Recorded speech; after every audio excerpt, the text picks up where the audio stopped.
दोस्तों, महाराष्ट्र विधानसभा की 288 सीटों का ताज़ा ओपिनियन पोल सर्वे देखते हैं। दोस्तों, इस ताज़ा सर्वे ओपिनियन पोल के माध्यम से महाराष्ट्र के अंदर किस पार्टी को जीत मिलती हुई नजर आ रही है और महाराष्ट्र विधानसभा चुनाव नज़दीक आ चुका है, इसे लेकर नेताओं में हलचल यानी चहल पहल मची हुई है। तो दोस्तों, आप इस वीडियो के माध्यम से जानने की कोशिश करें कि महाराष्ट्र के अंदर किस पार्टी के खाते में कितनी सीटें जा सकती हैं।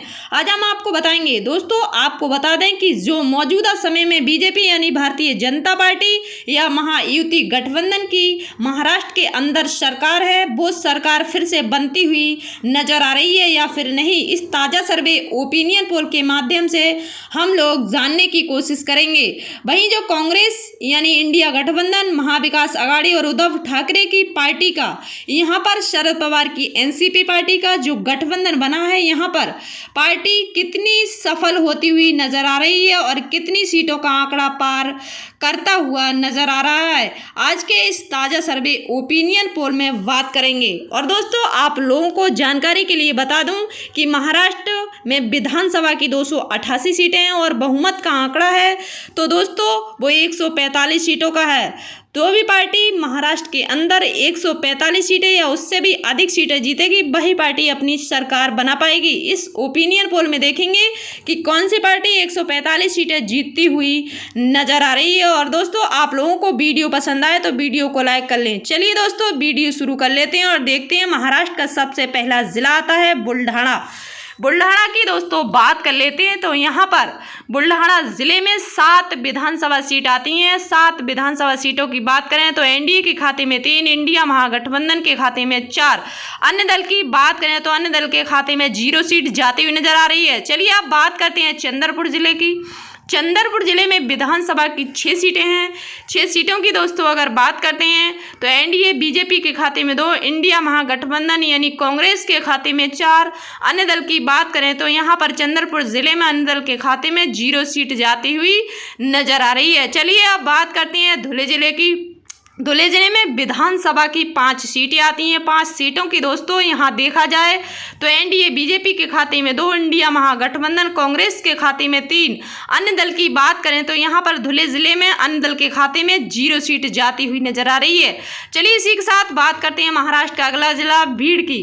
भीड़ में विधानसभा की 6 सीटें हैं। 6 सीटों की अगर बात की जाए तो यहाँ पर NDA BJP Bharatiya Janata party के खाते में 1 सीट, इंडिया महागठबंधन कांग्रेस के खाते में 5 सीट, अन्य दल की बात करें तो 0 सीट जाती हुई नजर आ रही है। यहाँ पर भीड़ जिले में कांग्रेस पार्टी काफ़ी लीड करती हुई नजर आ रही है। चलिए अब बात करते हैं भंडारा जिले की। भंडारा जिले में विधानसभा की 3 सीटें हैं। 3 सीटों की अगर बात की जाए तो एनडीए बीजेपी के खाते में 1, वहीं कांग्रेस के खाते में 2, अन्य दल की बात की जाए तो यहाँ भंडारा जिले में 0 सीट अन्य दल के खाते में जाती हुई नजर आ रही है। यहाँ भंडारा जिले में कांग्रेस को 1 सीट से फायदा मिल रहा है। चलिए अब बात कर लेते हैं छत्रपति संभाजी नगर की। छत्रपति संभाजी नगर में विधानसभा की दोस्तों 9 सीटें आती हैं। 9 सीटों की अगर बात की जाए तो यहाँ पर एनडीए बीजेपी के खाते में 3 सीट, कांग्रेस इंडिया महागठबंधन के खाते में 5 सीट, अन्य दल की बात करें तो 1 सीट जाती हुई दिखाई दे रही है। चलिए अब बात करें अमरावती जिले की। तो अमरावती जिले में विधानसभा की दोस्तों 8 सीटें आती हैं। 8 सीटों की अगर बात की जाए तो यहाँ पर देख सकते हैं एनडीए बीजेपी के खाते में 3, कांग्रेस इंडिया महागठबंधन के खाते में 5, अन्य दल की बात करें तो अमरावती जिले में 0 सीट जाती हुई नजर आ रही है। चलिए इसी के साथ बात करते हैं अकोला जिले की। तो अकोला जिले में विधानसभा की दोस्तों 5 सीटें आती हैं। 5 सीटों की अगर बात की जाए तो यहाँ पर आप देख सकते हैं कि कांग्रेस इंडिया महागठबंधन के खाते में 4 सीट जाती हुई नजर आ रही हैं। वहीं 1 सीट अकोला जिले में एनडीए बीजेपी के खाते में जा रही है। यहाँ पर अन्य दल का खाता नहीं खुल रहा है। चलिए अब बात करते हैं अहिल्यानगर की। अहिल्यानगर में दोस्तों विधानसभा की 12 सीटें हैं। 12 सीटों की अगर बात की जाए तो यहाँ पर आप देख सकते हैं एनडीए बीजेपी के खाते में 3, कांग्रेस इंडिया महागठबंधन के खाते में 7, अन्य दल की बात करें तो 2 सीट जाते हुए दिखाई दे रही है। अहिल्यानगर में कांग्रेस पार्टी काफ़ी अच्छी बढ़त बनाए हुए चल रही है। चलिए अब बात करते हैं यवतमाल जिले की। तो यवतमाल जिले में विधानसभा की 7 सीटें आती हैं। 7 सीटों की अगर बात की जाए तो दोस्तों यहाँ पर NDA BJP Bharatiya Janata party के खाते में 2, कांग्रेस के खाते में 4, अन्य दल की बात करें तो 1 विधानसभा सीट यवतमाल जिले में जाती हुई नजर आ रही है। चलिए अब बात करें ठाणे जिले की। ठाणे जिले में दोस्तों विधानसभा की 18 सीटें हैं। 18 सीटों की अगर बात की जाए तो यहाँ पर देख सकते हैं एनडीए बीजेपी के खाते में 6, कांग्रेस इंडिया महागठबंधन के खाते में 11, अन्य दल की बात करें तो 1 सीट जाती हुई नजर आ रही है। यहाँ पर ठाणे जिले में कांग्रेस इंडिया महागठबंधन काफी अच्छी बढ़त बनाई हुई चल रही है। चलिए अब बात कर देते हैं सिंधुदुर्ग की। सिंधुदुर्ग में विधानसभा की 3 सीटें आती हैं दोस्तों। 3 सीटों की अगर बात की जाए तो 3 की 3 सीट सिंधुदुर्ग जिले के अंदर कांग्रेस इंडिया महागठबंधन के खाते में जाती हुई नजर आ रही है। वहीं एनडीए बीजेपी का सुपड़ा साफ होता हुआ दिखाई दे रहा है। चलिए इसी के साथ बात करते हैं सोलापुर जिले की। तो सोलापुर जिले में विधानसभा की 11 सीटें आती हैं। 11 सीटों की अगर बात की जाए तो यहाँ पर एनडीए के खाते में 6 सीट, इंडिया महागठबंधन के खाते में 5 सीट, अन्य दल की बात करें तो 0 सीट जाती हुई नजर आ रही है। यहाँ पर एनडीए बीजेपी को 1 सीट से फायदा मिल रहा है। चलिए अब बात करें बासिंग जिले की।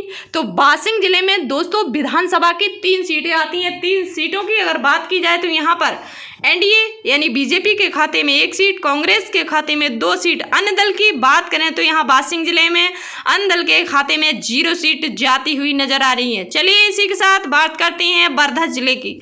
वर्धा जिले में दोस्तों विधानसभा की 4 सीटें आती हैं। 4 सीटों को आप देख सकते हैं। यहाँ पर कांग्रेस के खाते में 3 सीट, एनडीए बीजेपी के खाते में 1 सीट, अन्य दल की बात करें तो 0 सीट जाती हुई नजर आ रही है।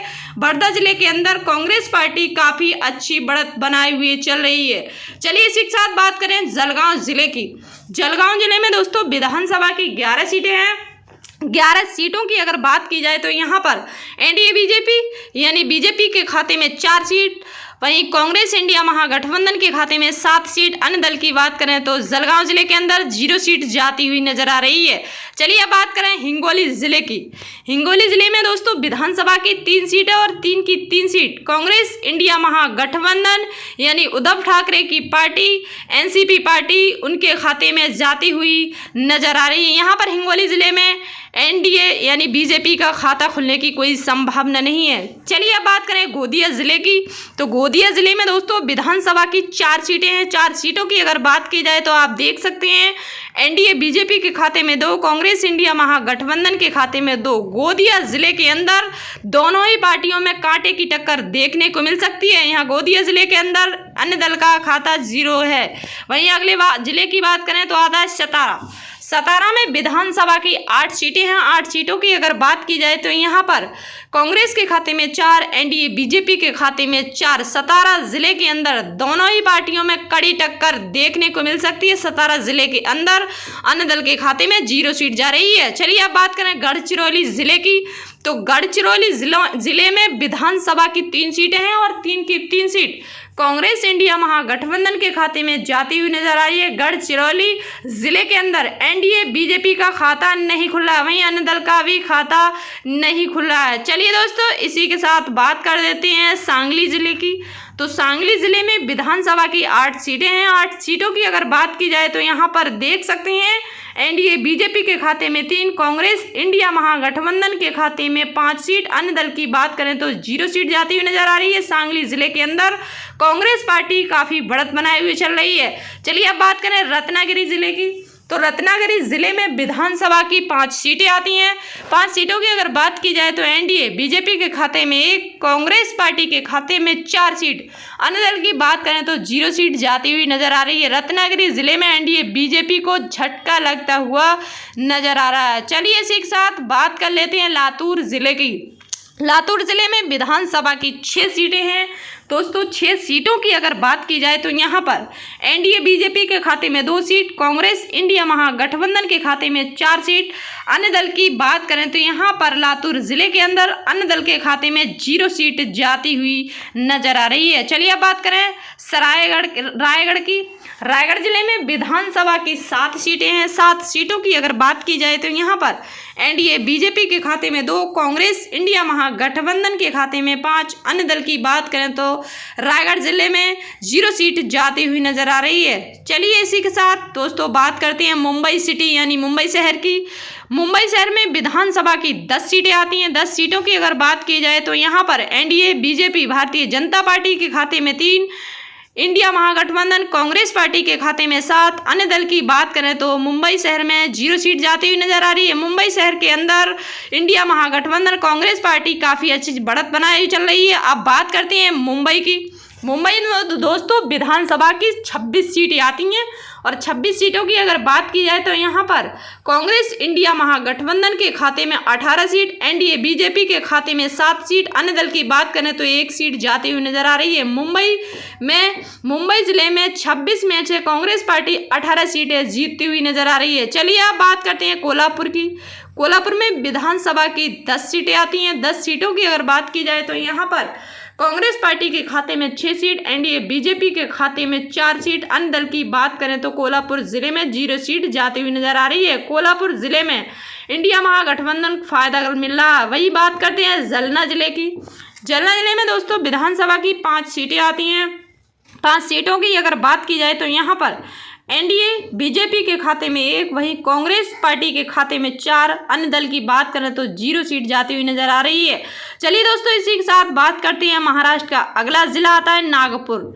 नागपुर में दोस्तों विधानसभा की 12 सीटें आती हैं। 12 सीटों की अगर बात की जाए तो यहाँ पर आप देख सकते हैं एनडीए बीजेपी के खाते में 2, इंडिया महागठबंधन कांग्रेस के खाते में 9, एनडीए यानी अन्य दल की बात करें तो यहाँ पर 1 सीट जाती हुई नजर आ रही है। नागपुर जिले में कांग्रेस पार्टी काफ़ी अच्छी लीड करती हुई नजर आ रही है। चलिए आप बात करते हैं नांदेड़ जिले की।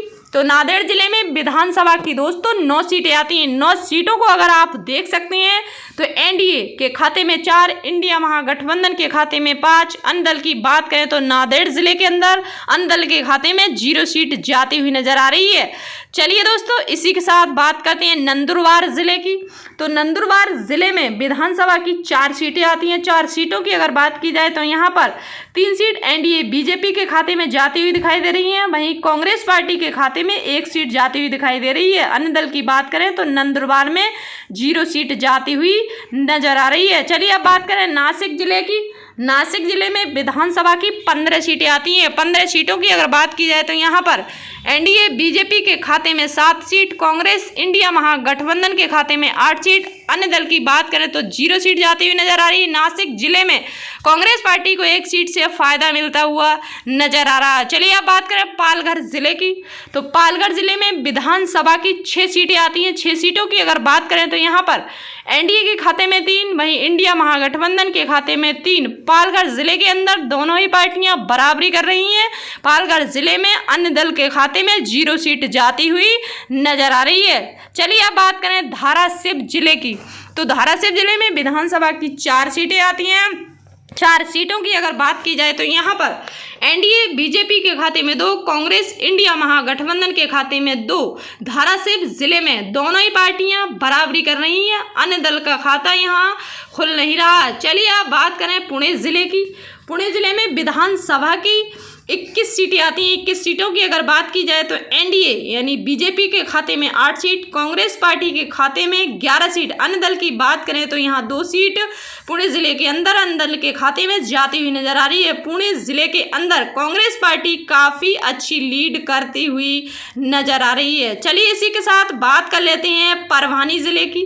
परभनी जिले में विधानसभा की 4 सीटें आती हैं। 4 सीटों की अगर बात की जाए तो यहाँ पर आप देख सकते हैं एनडीए बीजेपी के खाते में 2 सीट, कांग्रेस इंडिया महागठबंधन के खाते में दोस्तों 2 सीट। यहाँ पर परभनी जिले के अंदर दोनों ही पार्टियों में कांटे की टक्कर देखने को मिल सकती है। परभनी जिले के अंदर अन्य पार्टी के खाते में 0 सीट जाती हुई नजर आ रही है। तो दोस्तों आपने अभी तक महाराष्ट्र की 288 विधानसभा सीटों का सर्वे विस्तार पूर्वक से जाना, जिसमें से आप देख सकते हैं एनडीए यानी बीजेपी भारतीय जनता पार्टी के खाते में 99 विधानसभा सीट जाती हुई नजर आ रही हैं। वहीं कांग्रेस पार्टी इंडिया महागठबंधन यानी एमबीए पार्टी जो गठबंधन है उसके खाते में 180 विधानसभा सीट जाती हुई नजर आ रही है। महाराष्ट्र के अंदर जो छोटे छोटे क्षेत्रीय दल हैं जो अदर पार्टी अन्य के खाते में 9 विधानसभा सीट जाती हुई दिखाई दे रही है। तो दोस्तों मैंने आपको पहले ही बताया था कि 288 सीटों में से जो भी पार्टी 145 सीटें जीतेगी वही पार्टी महाराष्ट्र में अपनी सरकार बनाएगी। तो दोस्तों हमारे ओपिनियन पोल के मुताबिक यहाँ कांग्रेस पार्टी 180 विधानसभा सीटें जीतकर प्रचंड बहुमत से कांग्रेस पार्टी महाराष्ट्र के अंदर अपनी सरकार बनाने जा रही है। तो दोस्तों, आप लोगों को क्या लगता है कि अब की बार किसकी सरकार बनेगी और आप लोग किसकी सरकार बनते हुए देखना चाहते हैं? दोस्तों, जनता की राय लोकतंत्र को मजबूत बनाने के लिए अत्यधिक महत्वपूर्ण होती है, इसलिए दोस्तों आप अपनी कीमती राय अवश्य दें। चलिए, जय हिंद।